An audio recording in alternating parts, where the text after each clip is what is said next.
நடிகர் தனுஷ் அவர்கள் சமீபத்தில் ஒரு காலேஜ் ஈவெண்ட்டில் வந்து கலந்துக்கிட்டார், வேல்ஸ் யூனிவர்சிட்டி ஈவெண்ட்டில். ஸோ ஐசரி கணேஷை பற்றி வந்து நிறையா விஷயங்கள் வந்து சொன்னார். அதாவது துள்ளுவதோ இளமை அப்படின்ற ஒரு படம் தனுஷ் நடிப்பில் வெளியாச்சு இல்லையா பல ஆண்டுகளுக்கு முன்னாடி.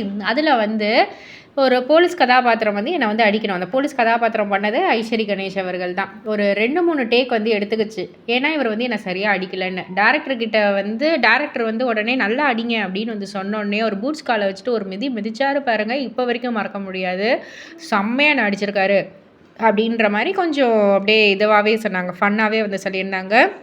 அண்ட் அது மட்டும் இல்லை, எல்லா ஜானர்லேயுமே நடிக்கணும்னு ஆசை தான். பட் ஆனால் குட்டி, உத்தமபுத்திரன் மாதிரி படங்கள் பண்ண இப்போ நிறைய இளைஞர்கள் வந்துட்டாங்க. அவங்க அதை சிறப்பாக செய்வாங்க. அதனால் இனி அந்த மாதிரியான படங்களில் நான் நடிக்கிறது கம்மியாக தான் இருக்கும். பார்க்கலாம், என்ன வேணாலும் நடக்கலாம் அப்படின்ற மாதிரியும் தனுஷ் அவர்கள் சொல்லியிருக்காரு.